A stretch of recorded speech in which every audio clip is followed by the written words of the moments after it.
Sejam todos bem-vindos ao canal Escola Dominical Brasil. Meu nome é Vanderlei Claudiano. Hoje eu vou mandar um forte abraço para a Rosângela Moura. Ela tem um canal no YouTube, o nome do canal dela é o próprio nome dela, Rosângela Moura. Ela compartilha mensagens do Vem Segue. Uma vez por semana ela coloca vídeos a respeito da mensagem do Vem Segue. É uma mensagem muito inspiradora, muito conteúdo. A mensagem é curta, né? Cerca de 20 minutos, 30 minutos, mas é muito rico em conhecimento a mensagem dela. Ela é escritora, né? Tem 2 livros escritos também. Então é uma pessoa muito inteligente, vale a pena você se inscrever no canal dela, tá bom? Então vou deixar o link do canal dela aqui no final da descrição do meu vídeo e também no topo dos comentários aí. E façam esse favor para mim. Vão lá e se inscrevam no canal da Rosângela Moura, tá bom? Vamos ajudar o canal dela também a chegar a 1000 inscritos, tá bom?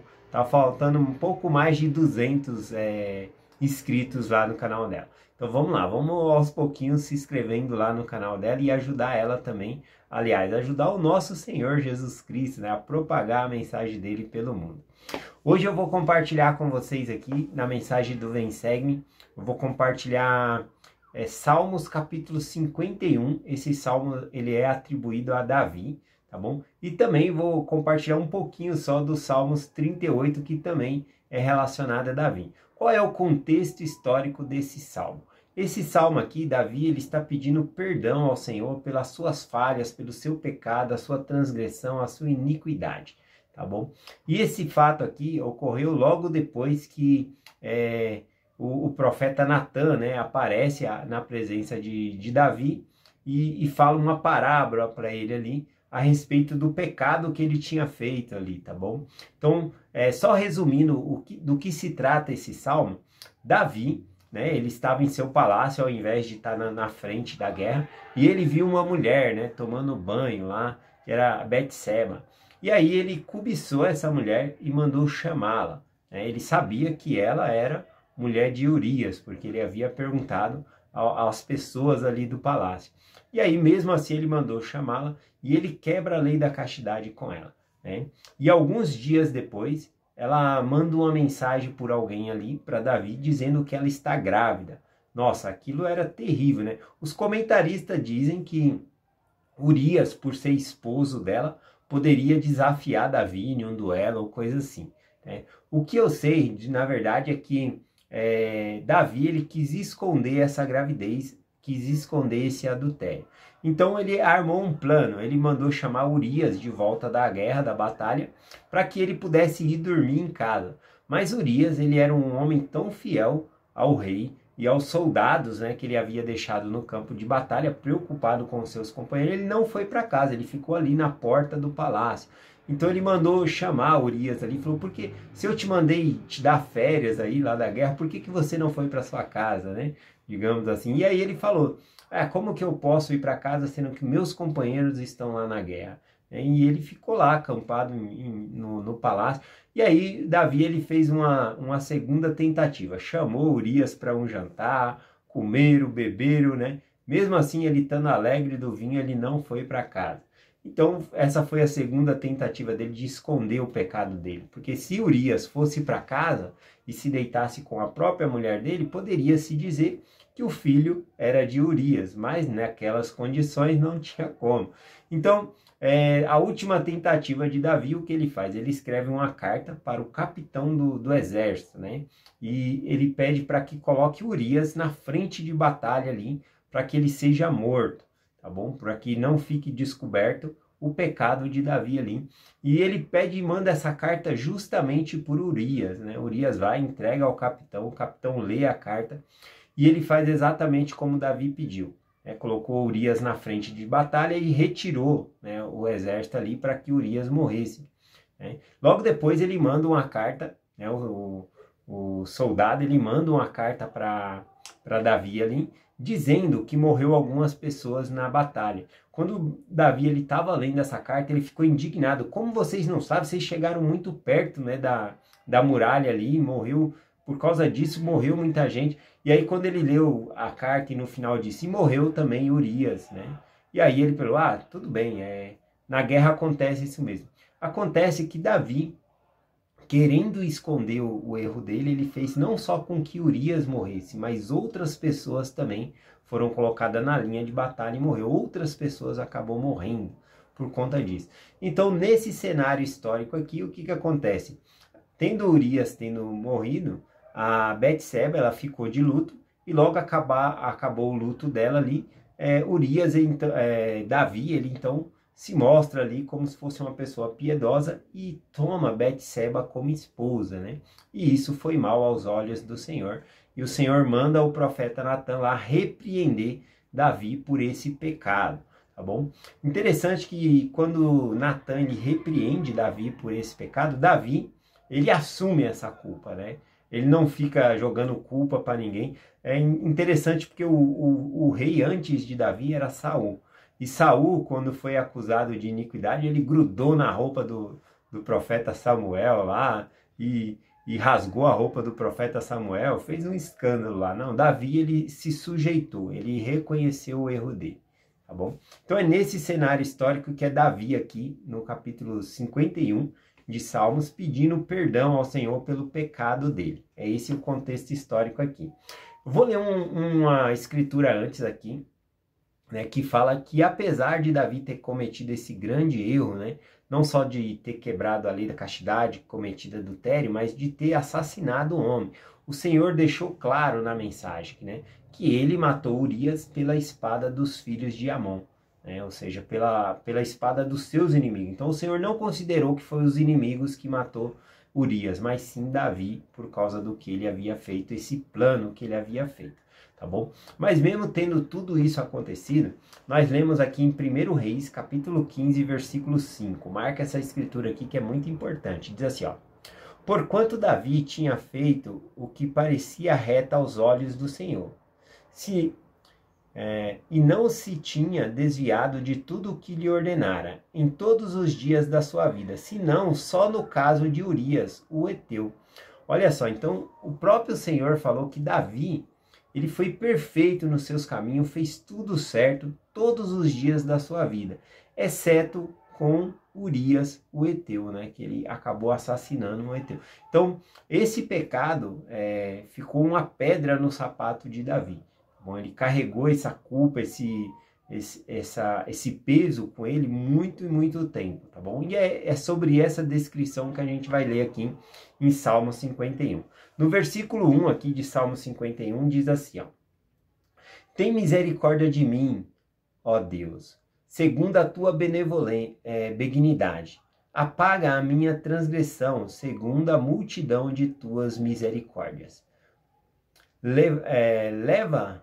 Lava-me completamente a minha iniquidade, purifica-me do meu pecado, porque eu conheço a minha transgressão, o meu pecado está sempre diante de mim.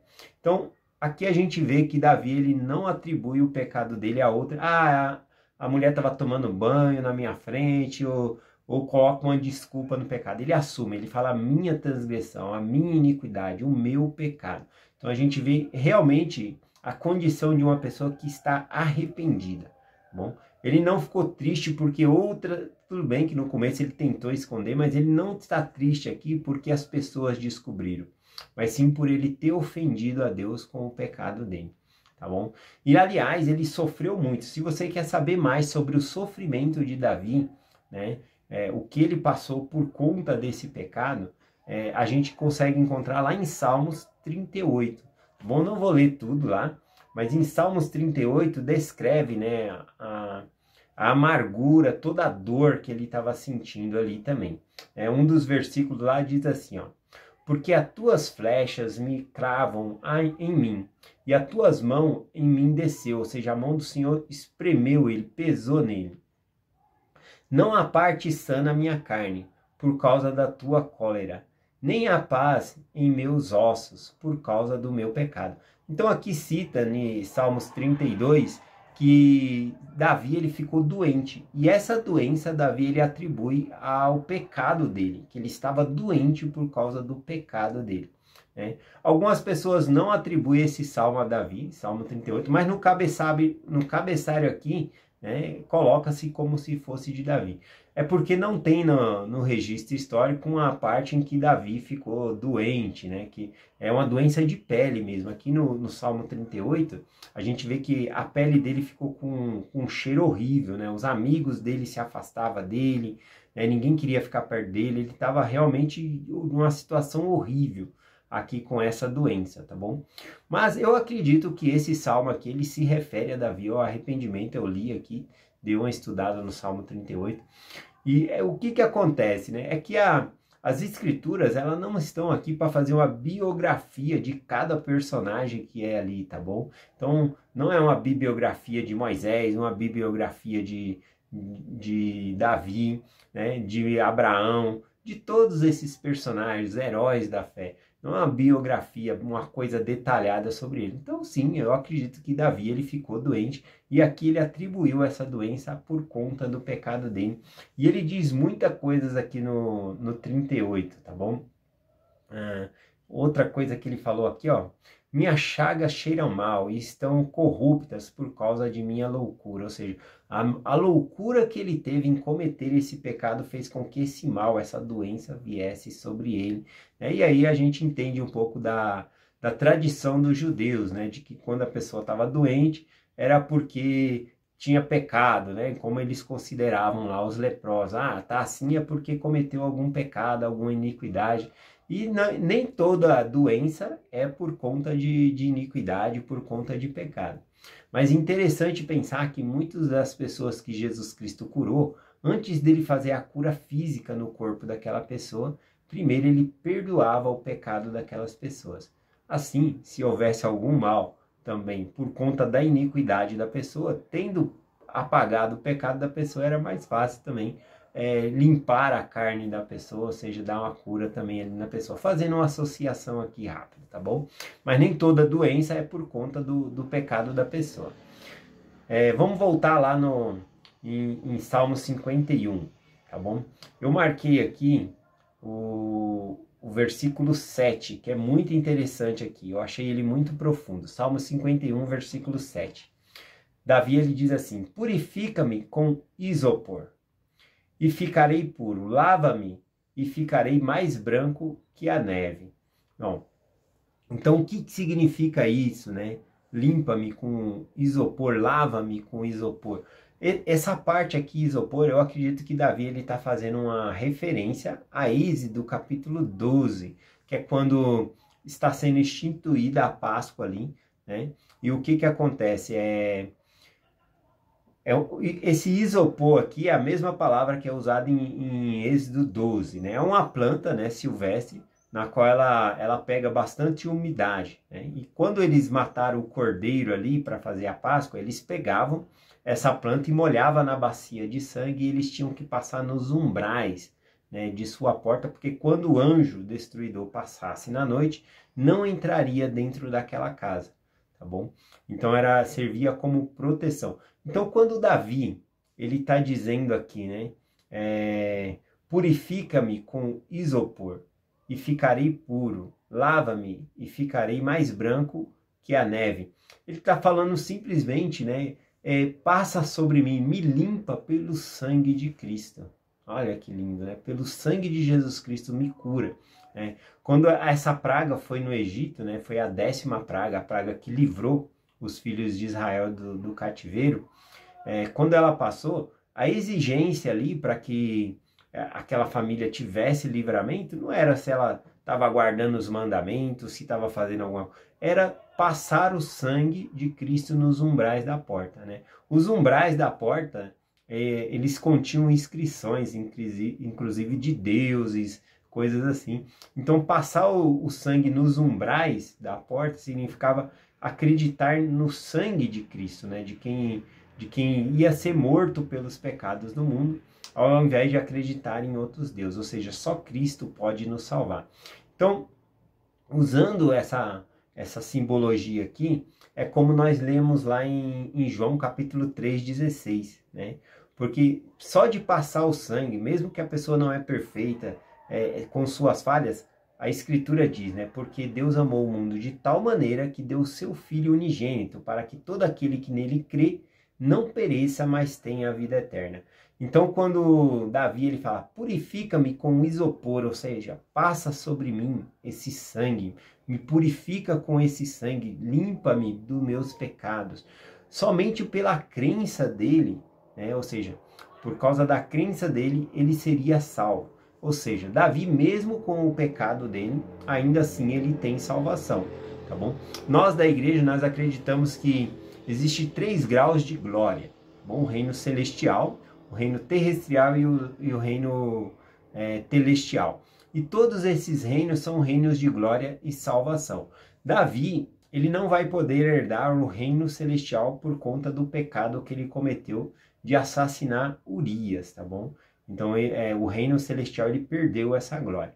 Mas, ainda assim, ele vai poder habitar em um dos 2 reinos de glória aí, tá bom? Eu não lembro qual dos 2 reinos é, mas em um dos 2 reinos ele vai poder. Então, ele vai poder ter a salvação dele também por conta disso, né? Ou seja, conforme diz a Escritura, para que todo aquele que nele crê não pereça, mas tenha vida eterna.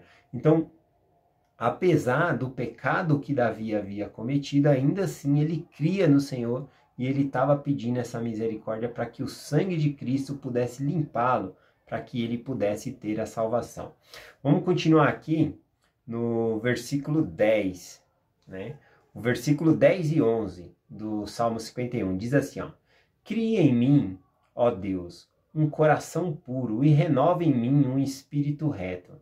Não lances fora a tua presença, não retires de mim o seu Santo Espírito.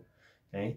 Olha que interessante quando ele fala, cria em mim, né, um novo coração, um coração puro. Ou seja, ele reconhece a dependência dele de Deus para que ele possa se tornar uma nova pessoa, para que ele possa sair daquele estado que ele estava. E também essa parte aqui que ele fala, né, de não retires de mim o teu Santo Espírito, realmente é o Espírito Santo, tá bom? Davi, ele estava acostumado a ter o Espírito Santo contigo. E ele deve ter se lembrado aqui nessa hora que ele fala essa frase de Saul, né? Que quando Saul ele pecou e se rebelou contra Deus, o Espírito de Deus saiu de Saul. E então o espírito maligno começou a atormentar ali Saul, né? E lembra que Davi ele tinha que tocar ali a harpa, tocar algum instrumento ali para que o espírito, né, para que o espírito mal saísse da presença de Saul, para que ele tivesse um pouco de alívio por causa dos próprios pecados. Mas diferente de Saul, Saul ele permaneceu nos seus pecados, tá bom? Ele estava mais preocupado com o que os outros iriam achar, estava com medo de perder o reino. Davi não, Davi ele se volta completamente para Deus aqui. A gente vê um arrependimento sincero da parte de Davi e ele não quer perder a companhia do Espírito do Senhor, por isso ele fala isso aqui, tá bom? O versículo 16 e o 17 também é bem interessante, diz assim, pois não quereis os sacrifícios que eu daria,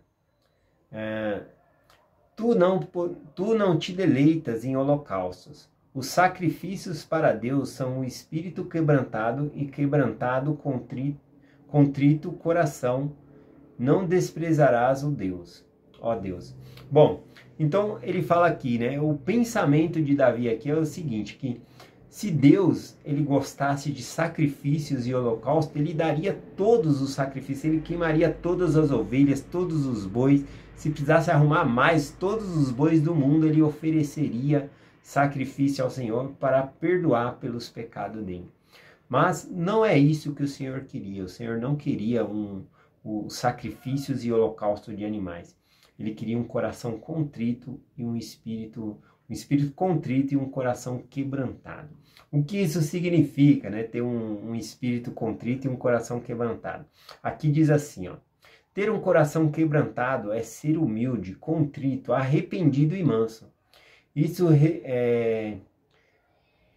significa estar receptível à vontade de Deus. Eu acostumo a comparar um coração quebrantado e um espírito contrito a uma terra, né, na qual tem que arar aquela terra. Porque imagina só, um coração quebrantado é um coração machucado, Se você machucar o seu coração, ele vai sangrar, né, na verdade. Então, o Senhor quer um coração quebrantado. Um espírito contrito é um espírito humilde, é disposto a obedecer o que o Senhor quer. E sempre quando eu leio essa escritura, um coração quebrantado e um espírito contrito, eu lembro de um vídeo que eu vi na internet sobre arando a terra. É um vídeo bem antigo, na qual vem aquelas máquinas até movidas a vapor ali. Parecia uma terra assim de faroeste, uma terra seca, seca, seca, assim, que você não via vida nenhuma. E aí foi passando a máquina arando, né? Arando a terra, ele pega a terra de baixo, né, e joga para cima, né? E quando a máquina vai passando ali, aquele solo seco, ressequido ali, sem vida, sem nada, ele é remexido, a terra de baixo vem para cima. E aí parece uma outra terra, com a terra pretinha, bonita ali, pronta, receptiva para receber uma semente e começar a frutificar. Então, para mim, um coração quebrantado e um espírito contrito é remexer, né, essa terra, remoer essa terra para que possa receber a palavra de Deus e frutificar em nós. Tá bom? Eu gosto bastante desse versículo aqui. Bom, vou finalizando por aqui, tá bom? Compartilhando o meu testemunho. Eu sei que Davi, ele se arrependeu do pecado que ele fez, né? Mas as consequências de ter perdido a exaltação permaneceu, por causa que ele cometeu assassinato, né? E caso ele pudesse herdar o reino celestial, talvez não seria justo até mesmo com Urias, né? Ele matou Urias, ele assassinou Urias, né? Então é bem complicado, mas deixa esse julgamento para Deus, é Deus que julga, tá bom? Só quero compartilhar, né, que Davi, ele realmente foi sincero ao Senhor, ele entregou a Deus o seu coração, ele se arrependeu completamente do mal que ele havia feito. É o que nós devemos fazer com os nossos pecados, né? Deus, ele não tem prazer nos sacrifícios e holocausto, e sim num coração quebrantado e um espírito contrito, que nós possamos oferecer a Deus isso, né? Uma mudança no nosso coração. Nós possamos ter um espírito receptivo à vontade de Deus, o desejo de mudar e ser pessoas melhores cada vez mais para Deus. É esse a mensagem que eu compartilho hoje com vocês, em nome de Jesus Cristo. Amém. Até amanhã.